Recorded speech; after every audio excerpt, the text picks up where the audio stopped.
On this episode of Diggity, a video game podcast, we discuss Pokemon Go getting a new generation of Pokemon, new Spidey Suit DLC, and what to expect with the new Fallout 76 beta. Let's jump into it.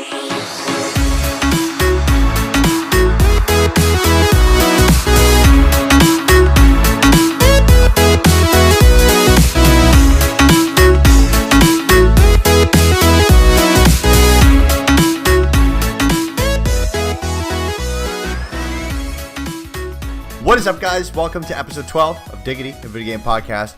As always, I'm your host, Jeff James. With me is the luscious Brody. How are you, my friend? I'm doing well. How about yourself? I'm doing great, man. I'm finally moved. I've got my my mic set up. I've got my whole podcast set up. I don't sound like I'm talking through a potato anymore. I'm excited. I am also excited.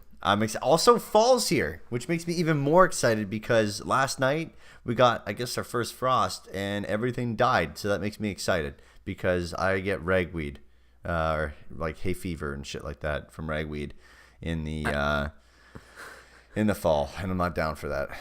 I'm excited for my grass to die. I'm sick of mowing. I need a break. I'm ready to shovel.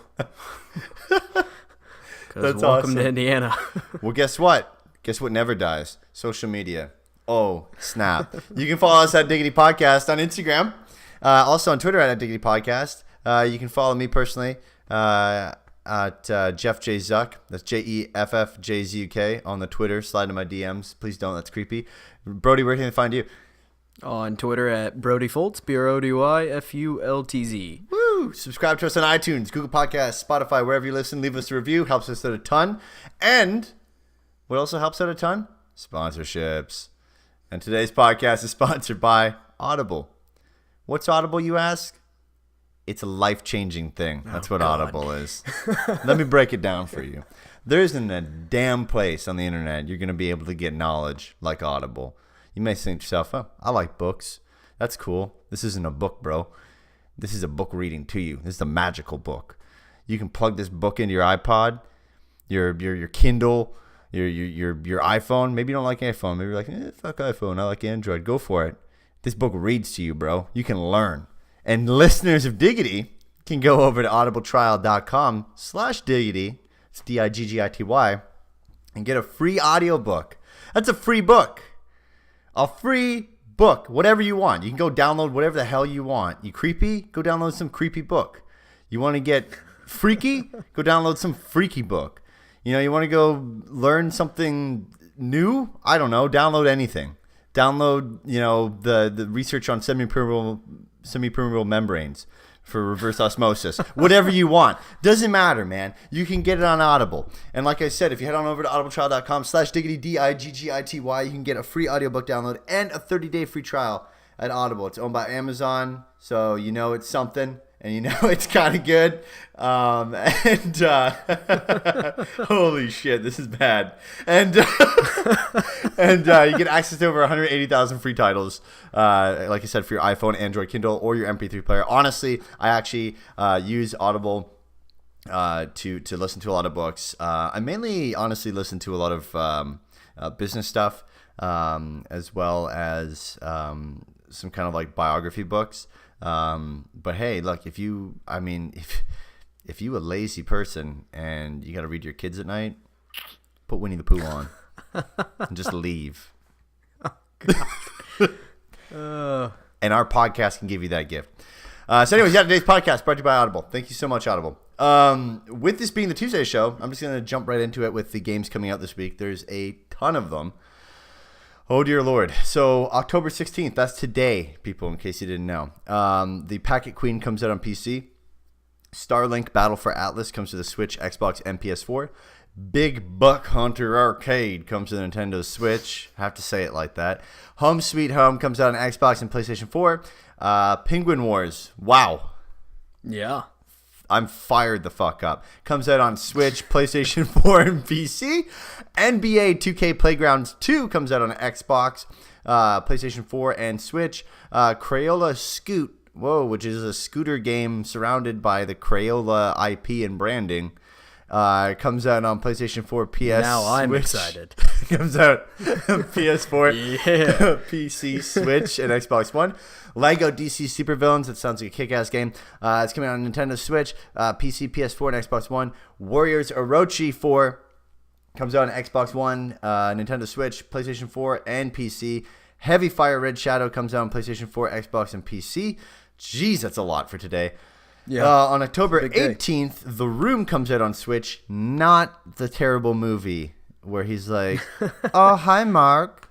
Jackbox Party Pack comes out on PC. Mac, wow, holy crap. PlayStation 4, Xbox One, and the Nintendo Switch. Siberia 3 comes to Nintendo Switch, as well as Motor Racer 4 comes to Nintendo Switch. On October 19th, Dark Souls Remastered comes to Nintendo Switch. Get your Dark Souls on. Dark Souls Trilogy comes out on Xbox One, and Soul Calibur 6 comes out on PlayStation 4, Xbox One, and PC. And I'm only putting this section in because it leaked, but the November games leaked for PlayStation Plus. I don't have the dates on when those come out. So anytime in between November 1st and 31st, these games could come out. And that is where you have Bulletstorm, Full Clip Edition, and Yakuza Kiwami. So, I mean, decent. That's extremely early to be hearing from PlayStation. Normally, No, those are November leaked. starts before you. Yeah. Well, right. Sorry, I guess for it to be leaked, because normally you don't actually hear anything official from PlayStation until it is November. Because they come out like the first week or like something like that. Yeah.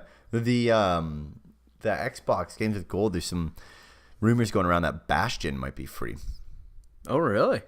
Yeah, here's the Nice. problem I have, though, with the last games with gold, and I hope it's not a thing that's going to be going on forward, is that they seem to be putting Game Pass games in the games with gold, and I'm not a fan of that.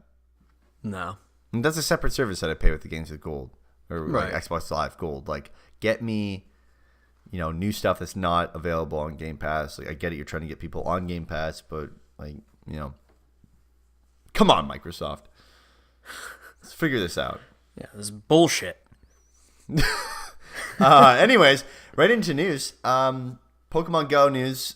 So we got Generation 4 Pokemon today. So Niantic had mentioned the starter Pokemon Turtwig, which sounds like Turdwig, Chimchar, and Piplup in its post. And a trailer released this morning also shows off Munchlax, Mamoswine, Shellos, Gastrodon, which sounds like a disease in the gastrointestinal area of a human being, Glaceon, Leafeon, Pachirisu, Garchomp, Lucario, Bunary, and a tease for legendary Pokemon, Giratina, which sounds like a reproductive organ.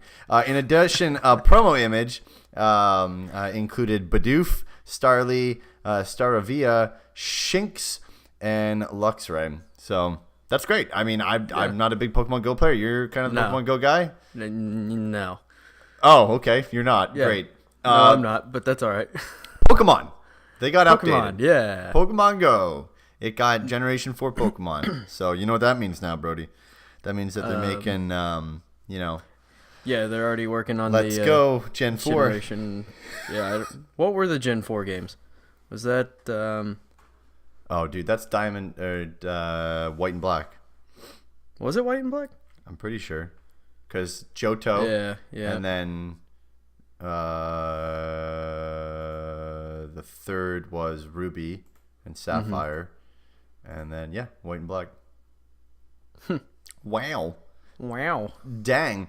Let's talk about another quick piece of news before we get into the meat of today's podcast. Diablo 3 Nintendo Switch bundle was announced today, which is kind of cool. Looks pretty dope. Yeah, it was cool. Basically, the notes on that is the Eternal Collection bundle launches alongside the game on November 2nd. You can pre-order one now through GameStop. There's a plug for GameStop. You're welcome, GameStop. As for the game itself, it comes with the base campaign as well as all the additional content Blizzard has released for it to date, including the Reaper of Souls expansion and the Necromancer class. Players will also be able to jump into adventure mode right from the outset. So that's kind of cool. There's some added stuff to it, some bonus stuff to it. It is exclusive to GameStop, if I remember correctly, right? I don't think it's exclusive. I think you just pre-order it through GameStop. Exclusively through GameStop.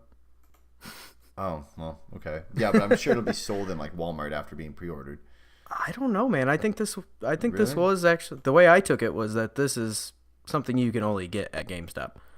So here's my deal with this. You get a case, which is nice, to hold your Switch in. So that's a nice thing.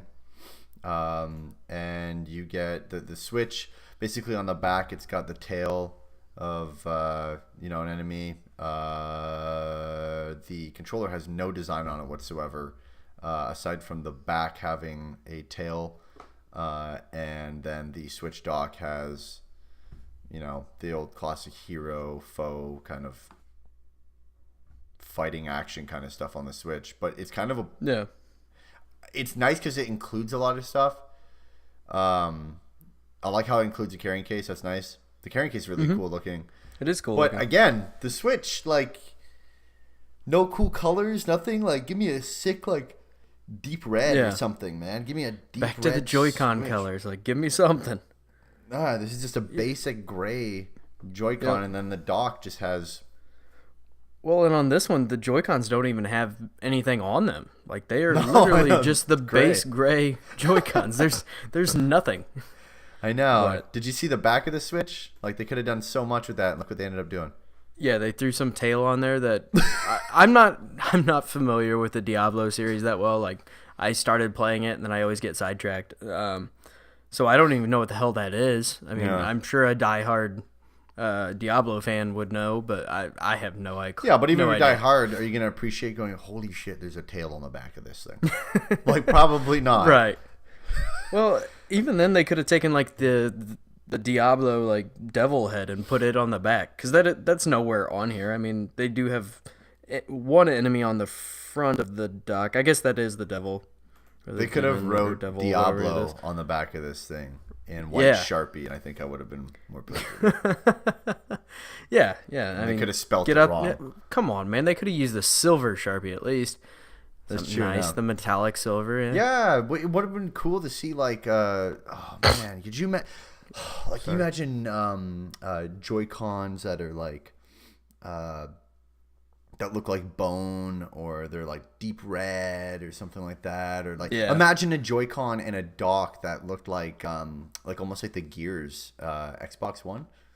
That would have been awesome with like some stuff carved into it, or like some they missed out. That would have been really cool. Yeah, this goes back to the debate we've had millions of times now, where they could have gone so much more and over the top. And I mean, I appreciate minimalism as much as the next guy, but I feel like they could have done so much more with this.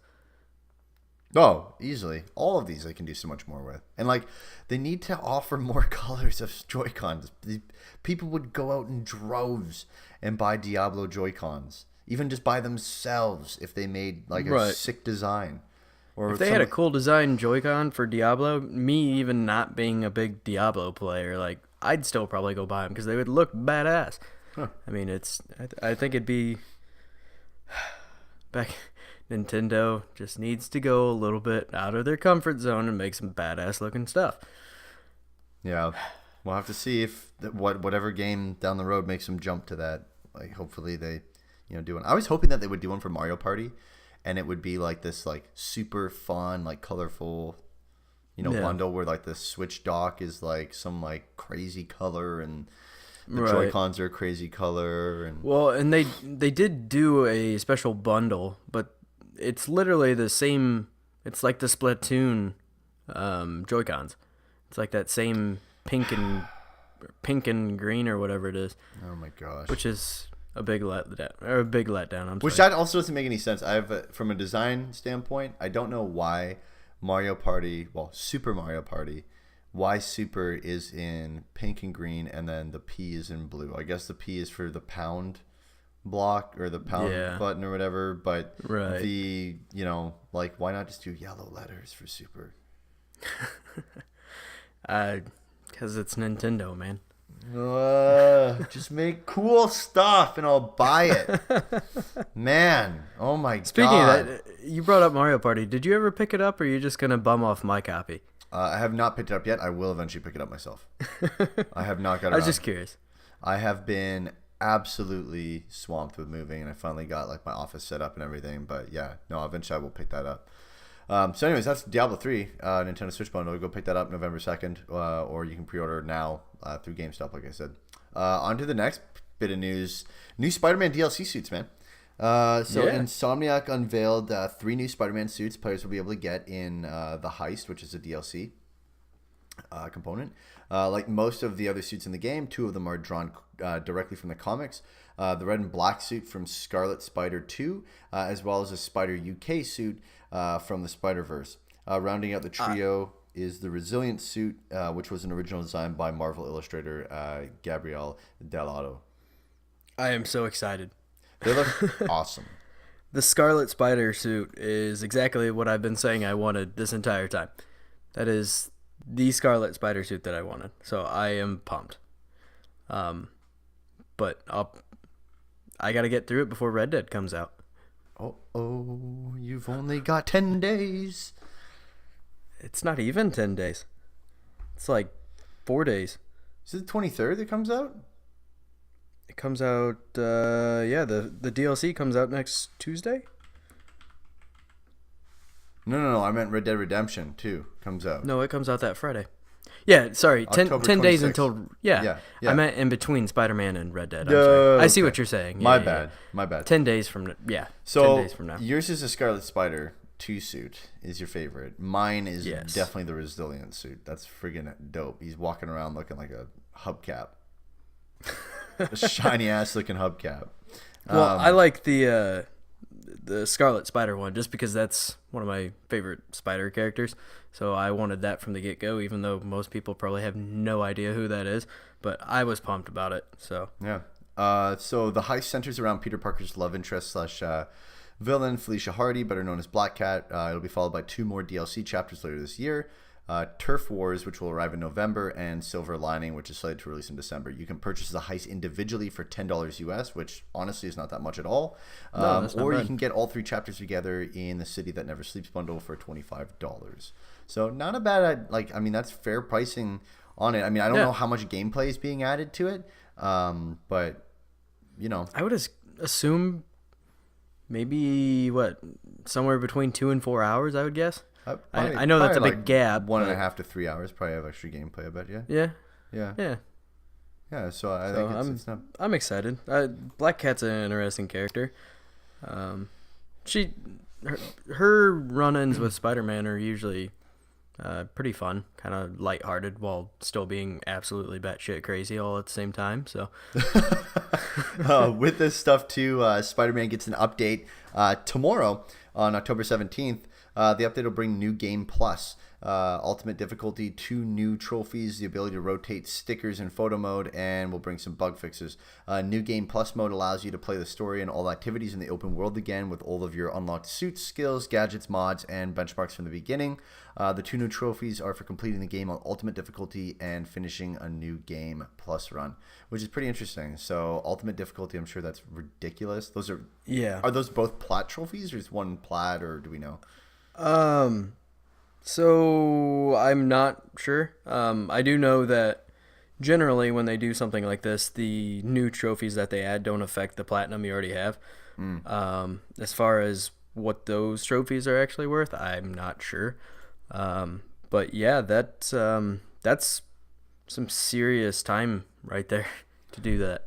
Oh, I mean, granted, you wouldn't spend nearly as much time because you'd just be running through the story because you already have everything else. But yeah, that's a big undertaking. I can't imagine that some of those boss fights on Ultimate mode are just brutal, or not boss fights, just fights in general. Like some of the big groups of people are just awful already. I mean, they can be a giant pain in the ass, but having it on Ultimate difficulty would just make it that much more worse. No, absolutely. It'd be I'd be interested to probably run through it, maybe. Oh, you can be a trophy whore. I am. I'm getting there slowly. Oh boy. I got my first platinum on Spider-Man, so that popped my cherry, and now it's on. Oh, gross. I thought you might pop my cherry and it's on. Good God. There's a quote that will be held against you now, no doubt, down the road. I'm sure thank God one we're of not popular. many. Thank God Right. this podcast is not super popular and it's just mildly popular at this point because, wow, that would hit Twitter. Anyways, November 20th, Battlefield 5 gets released, and what just recently got released was the Battlefield 5 single-player trailer, which looks interesting. So I kind of want to know your thoughts on this, Brody, because you're a longtime Battlefield player, and I didn't really get into Battlefield until like Battlefield 3 or 4. So. Yeah, it was theatrical. I mean, it looked like they just took a bunch of the cutscenes and stuff throughout the story and kind of threw them in there. There wasn't. I mean, it didn't show anything gameplay wise as for story mode, which is not usually something you would see anyway in a single player story reveal. But I don't know. It looked okay. I don't know. I think I'm so turned off from this game right now. Whoa. I mean, we're still gonna. Hey, we've already talked about this. I mean, this shouldn't be shocking. I mean, after playing the beta, it was kind of. I don't know. I mean, we're still going to pick it up. We've already talked about that, but I am keeping my expectations low, and I don't know. I think it has potential, and I think the single player, what they did show looked pretty cool. I mean, there's explosions and all sorts of war things going on, but the whole first half of that trailer was actually a lot of just kind of this character's life and like leading up to the war. I mean, the actual character being in the war was only I don't know, maybe the last third of the trailer. So yeah, it felt like it was like some adventure based game. The trailer versus like an actual war based game. Right. And yeah, I don't know. Like a lot of people that I've seen online have been talking about how like obviously the main character is a woman, which is fine. There's nothing wrong with that in the single player campaign, and it kind of talks about like finding your inner strength to overcome things and stuff like that. And is this woman? Is she also the one that has like a prosthetic arm? Is that correct? Or I would assume so. I didn't really see it in the trailer, but I don't think they made it that far because I think by the end of the trailer, this woman was only like, she wasn't a woman yet. She was, I mean, still like a teenager. Yeah. So I mean, do you think I would assume it is, but do you think this is like kind of just like playing to political climate issues? I want to tread lightly. Here's my thing before I get into this. One, I don't care that she's a woman. Doesn't matter. At the end of the day, human being. Right. Two, I don't care that she's missing an arm. Okay? No. At the end of the day, there's lots of people that have missing arms and, you know, they overcome a lot of stuff over time. But, like, when they announced this, that's, like, when they first started announcing Battlefield 5, it totally felt to me like they were going with that. And then they kind of backtracked a bit when they got, you know, a fair bit of kind of, I guess, negative press from people saying like, look, we get it. We're not saying it's a bad thing. It's just, this is Battlefield. Like, this is about combat on the battlefield. Like, it's, you know, it's not this like crazy compelling story of the hardship of like women or any individual in that regards. And that's not to say that people don't care. It's just like that's not what the brand is, and you don't just switch and it never has been. They've never been one to get into the whole political thing, and I don't really think it's their place either. I mean, I have no problem with this character, and if it's an interesting character, I'm all for it. But I feel like I agree. It's almost like they're pandering, maybe. They're just really trying to hit these like check marks to create this character that hits all of the and it's sorry if you can hear my dogs in the background. That's okay. It's, to me, it's also like if you like you can if you're gonna do something, like, stick with it, because when they first announced it, it sounded like that's what they're going for, and then they went, Right. oh shit, people aren't really enjoying this, and then they backtracked, and now it's like they're back to that now. Yeah, So it's like, holy shit, like, just stick with it. If you're gonna roll with it, roll with it. I don't care. I just honestly, personally, I don't think politics belongs in any video game, and I refuse to put political differences portrayed through. And people be like, well, it's art. I get that. At the end of the day, though, you're selling a product, and from a business standpoint, like, I don't think it's a business's duty to favor a political. Not even favor in this instance, just like spark political conversation based upon a game that to this point has had no, reason to do so. If this was the first installment of Battlefield, whatever, then you're setting the stage. But I think that's more where the issue lies. I don't think it's so much that the politics are in the game, which I also am on the same viewpoint as you. I agree that I don't think that politics have any place in video games, just because it doesn't feel like the right media. Like, people sit down to play video games to relax or to escape, to kill noobs, whatever. To escape. So then when you start bringing real world politics into it, now it's just somebody's gonna get pissed off. It happens regardless. People have different views, and that's just how it is. And I personally don't want to see politics in video games, just because that's like, it's my escape. I don't want to sit down and be like, oh god, here we go again. There's enough of that on the news and everywhere else. You don't need it in video games too.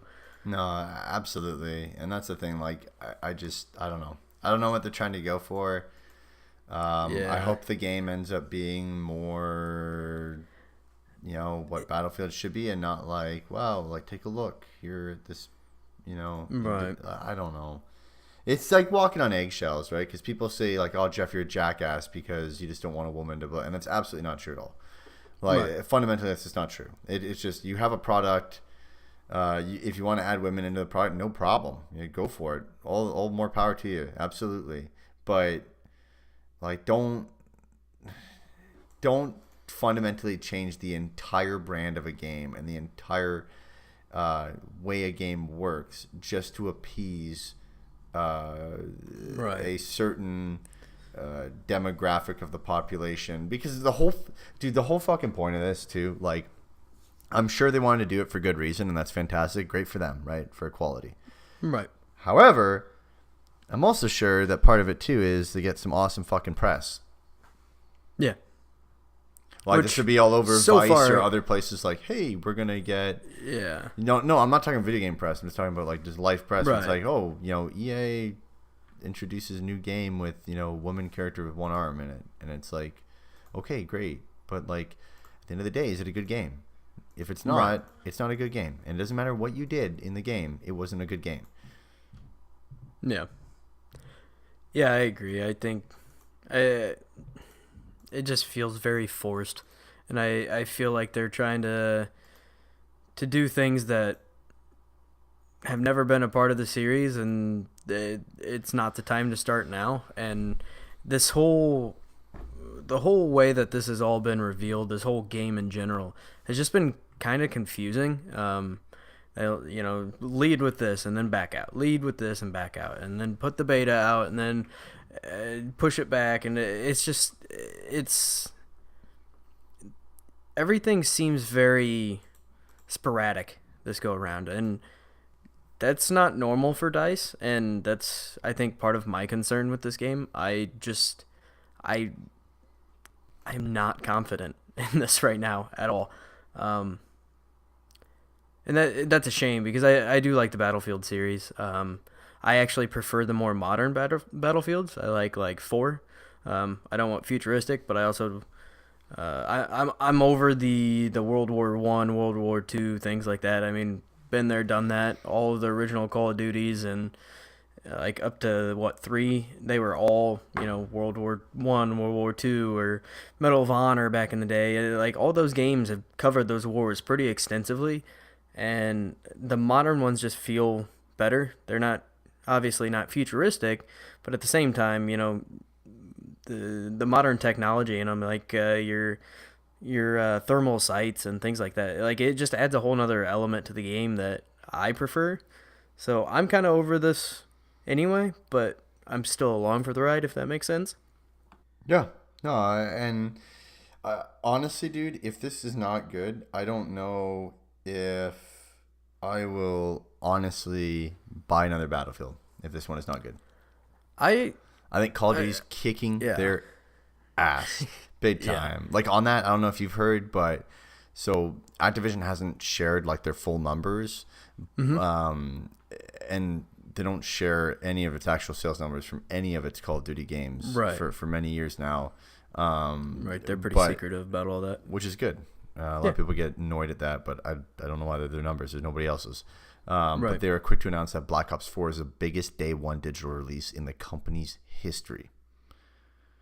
So that means it sold more digital copies in less amount of time on PS4, Xbox One, and PC than Destiny 2, Call of Duty World War II, and any other Activision game this generation. It doesn't mean it's the best-selling Call of Duty game.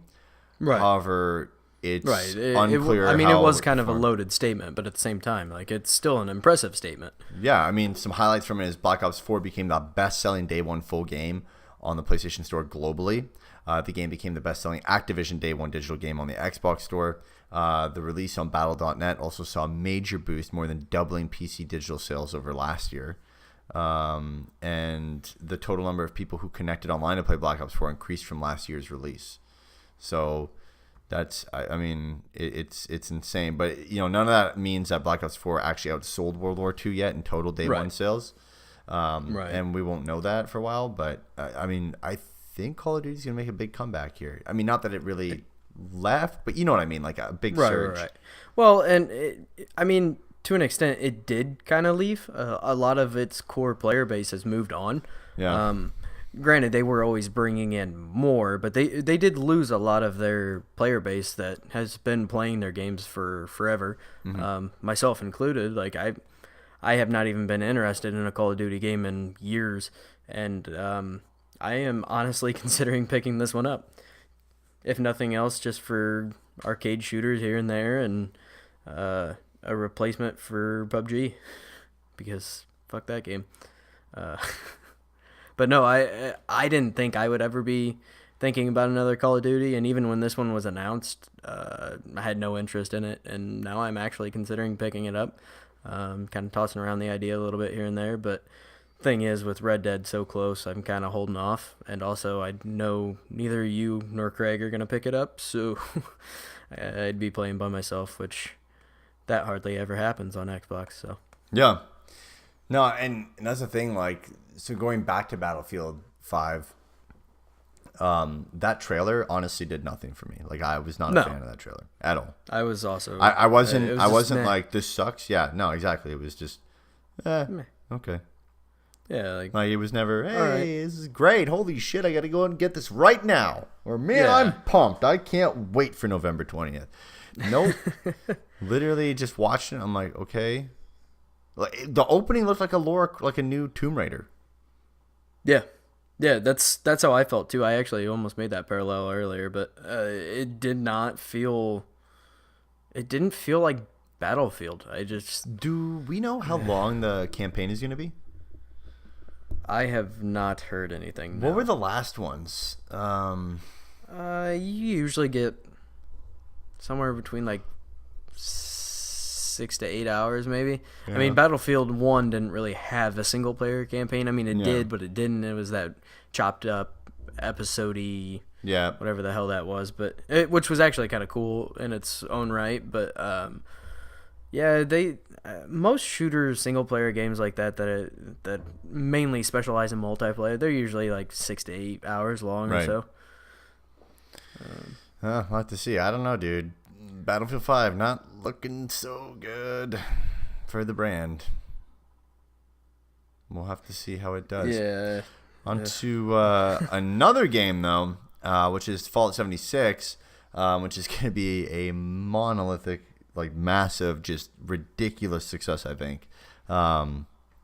You can talk about the beta here. So the beta for Fallout 76 will begin on October 23rd on Xbox One, and then it'll go the following week on PlayStation 4 as well as PC on October 30th.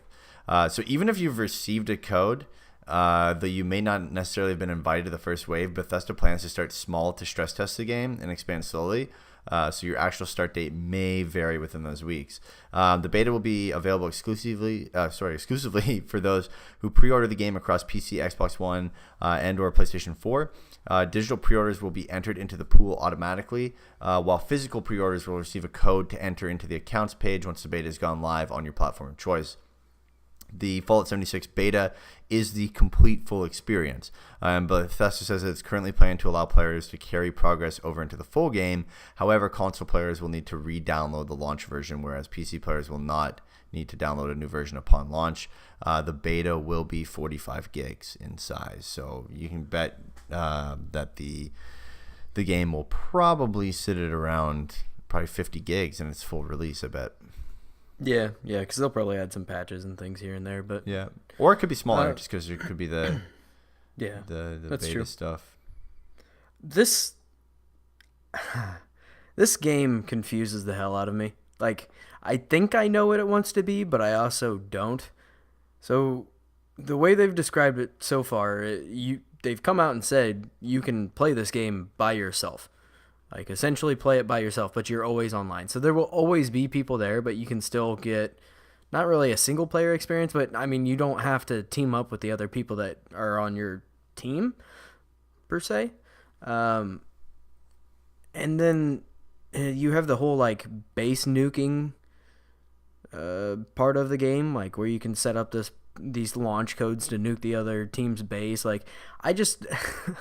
They say it can be played by yourself, but at the same time, it seems like it's a team-based game, and can you lose? Do you win? If you die from getting nuked, do you come back? Like, I have so many questions about this game, so I'm so interested for this beta to go live so I can get some of these questions answered. Not by me, but by people on the internet. I like the idea of this game, but I'm also a little lost as to what it wants to be and what it wants to do, I guess. Mm-hmm. Especially like you can carry your progress over. So in the beta, you get dropped into a team of 4, and then there's another team of 4, and you can make all this progress, but you could also get nuked, but then do you lose all your progress and start back from the get-go? And so then are you back to square one once the actual game comes out? Like, No. It's so you're not back to square one. The thing is that it says, so the Fallout 76 beta is full experience. It says console, PC, it says that it's currently planning to allow players to carry progress over into the full game. So whether on PC or I heard console, that. you will. No, I'm saying if you get nuked, you die and don't come back, and then, like, back to square one from there? Like, is this something that you play, like... Is this something like it's a match? Or is this something like it's a full... No, it's a full fledged game. Out... Full experience. I'm not... I'm referring to the game as a whole. I am not referring to the beta. I am talking about... So once you die, are you done? And you just start a new game? That's what I'm asking. I understand... The beta is the full game, and it transfers over to the full game. I don't know if you... See, that's what I'm saying, though. I have so many questions about this game, and... Well, we'll probably get gameplay videos probably soon here after. Yeah, I know, but up until this point, we haven't had much of anything to really go off of. No, because they're waiting. That's what I'm saying. I'm just... Right. But I'm just saying that the way they've marketed this has been... very tight-lipped to an extent, and but it has caught my attention. I am intrigued. I just want to know more, and so I'm really excited for this beta to go live so other people can answer these questions for me. Well, because I'm sure it'll be all over the internet. Absolutely. Oh yeah, because everybody else has these questions as well. I mean, yeah, and I'm sure that they're gonna do like a gameplay vid similar to like what Red Dead did. But I'm sure that they're just waiting for Red Dead to release, and then a couple days after, they'll probably start doing their stuff to get everybody checking out Fallout 76. Right. But yeah, I don't know. I would assume that like when you nuke, it just turns into like a cinematic scene and like, oh no, my resources are gone, shit. And then it just kind of like you have like your stuff that you're wearing, but anything within the vicinity got nuked, and so then you just carry on from there and start building again and wait to get nuked again. Like Minecraft creeper style, like shit, it got blown up and now there's lava coming into my place. Shit, I have to leave. Yeah. We'll have to see how that works out, because people can make some nasty clans out there and just go around and nuke people. So I'm going to be very interested in how they make nuking special and not make nuking something that's just like, oh, I got nuked. Right. Those and the thing nukes. is, like, the other part of this, like, you're coming in with like a group of 4 total, right? Yeah. From what I understand. So if you say you just go to bed and you're like shut it off, and like when you load it back up the next time, do you go into that same match? Or there's just a lot of questions I have about this and how all this is going to work, because you do go in as that's why I'm wondering if it's, and I don't think it is, but it almost feels like it would be like almost like a game of PUBG in a way. Like you're getting dropped in and you play until you die, or if you go to bed, the game's just over. But I from what I understand, that's not how it is. It's still it's supposed to be a cooperative adventure. Yeah, it's like Elder Scrolls Online. Yeah, right. So I'm just interested to see how they're gonna do that when you have basically teams that drop in. I mean, you got 4 and 4, and so I'm just curious. I think it'll be. I think on the 23rd, I mean, there's gonna be videos and articles and everything else out there, just definitely diving into it. And if I don't watch them, I'm not gonna have any idea what the hell's going on. Well, here's my question too: when you go to sleep, does your shit get nuked when you're not on? If one of your buddies that's is what on, I mean. Like, does your shit get nuked? Right. I mean, because if you're in a world with 7 other people, even in like some online MMOs and stuff, like if you were to say back in the day in like World of Warcraft, if you were to just sit down in the middle of a battle or something, you just come back and you're dead. Like that world continued to exist around you, regardless of what you're doing. So I'm curious how this is supposed to work, because it's not the same as Elder Scrolls Online. Because you don't have these big hub cities or anything like that where you can kind of sit down and there's 20, 30, 40 people running around. So I'm just curious. I think it'll be interesting to see how they implement all of these things that they've already talked about, which has been pretty tight-lipped, but at the same time, I mean, there's been some good stuff in there. Just be a neat little experience, I guess. Are you scared for it? No, I'm not scared for it. I could care less. I mean, well, I'm waiting to see how it does before I pick it up. I don't. But this game, I'm not really. This game hasn't gained your attention yet to the point where you're like, I got to go get this. No. And what are the reasons for that?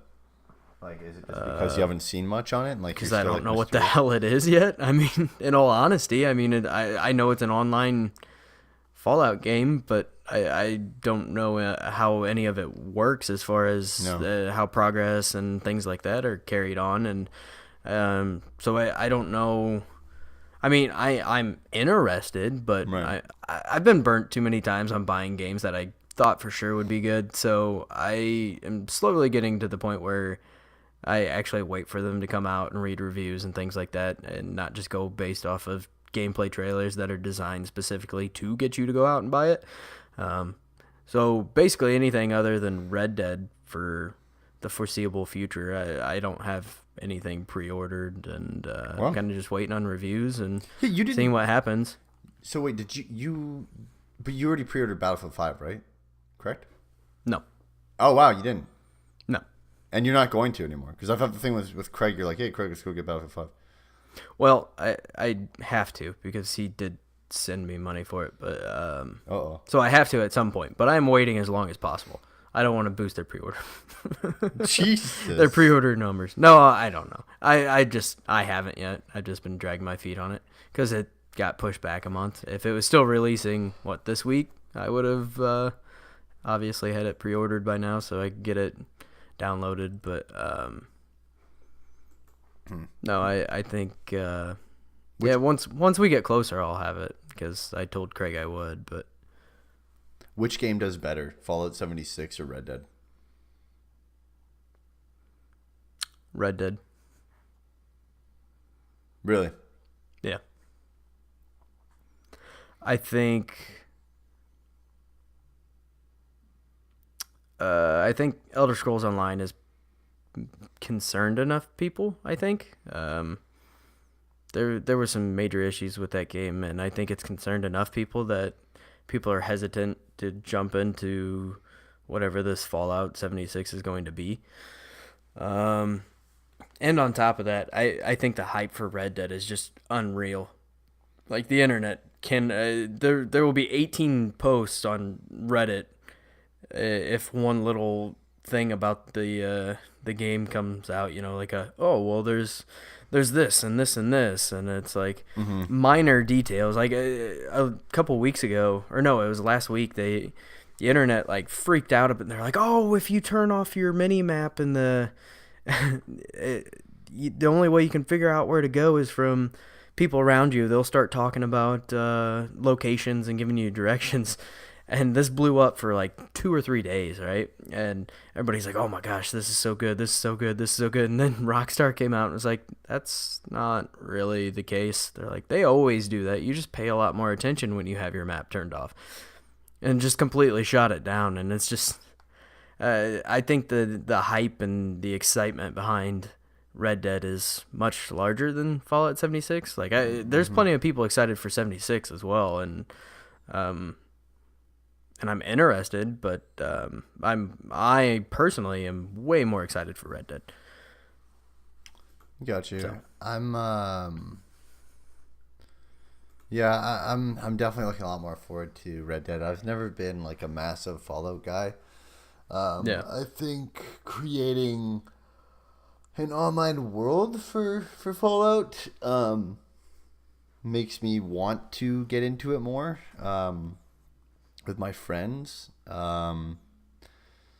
but nothing beats Rockstar Games open worlds. Yeah, like, I mean, right. Good God, dude, the next, like, I've said it before on this, I cannot wait to see what Red Dead is like, because it gives me a glimpse into what possibly the next Grand Theft Auto could be, because I like Grand Theft Auto way more than Red Dead Redemption, but right. I mean, like, just what we've seen so far, you imagine what Grand Theft Auto is going to be like the next one.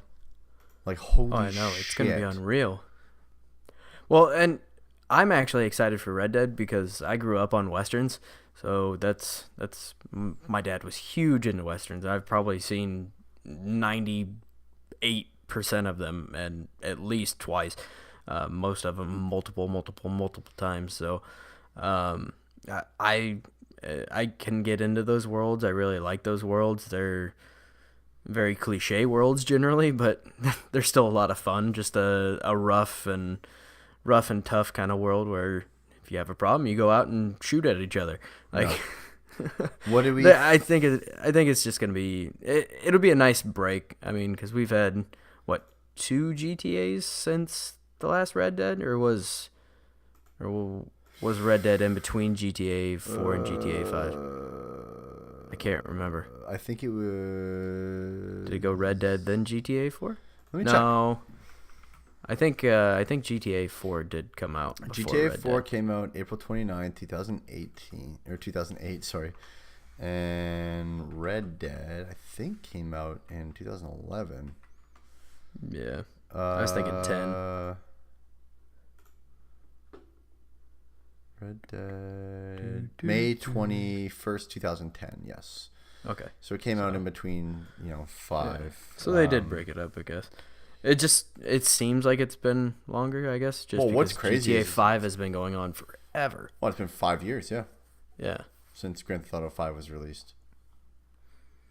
But So, but Yeah, if we take a look at the um, time, I mean, it was what, in between 8 to 13. So, yeah, that's 5 years. So about we should be getting a new Grand Theft Auto very soon. And like I said, they're going to release it on this system. The next generation's going to come out and they'll release it again on that system. So I think that's but there was smart only move 2 years between GTA 4 and Red Dead.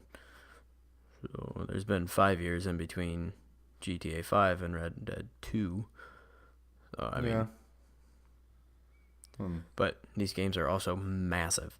They're huge. Wow, yeah, and it's been 5 years now since Grand Theft Auto 5 was released, and it was 5 years from when Grand Theft Auto 4 was released to Grand Theft Auto 5. Right. So I'm hoping they keep in line with that, and that's kind of a sign. Because I really want a new Grand Theft Auto really bad. Yeah. Yeah, I'm so excited. Yeah, that'd be awesome.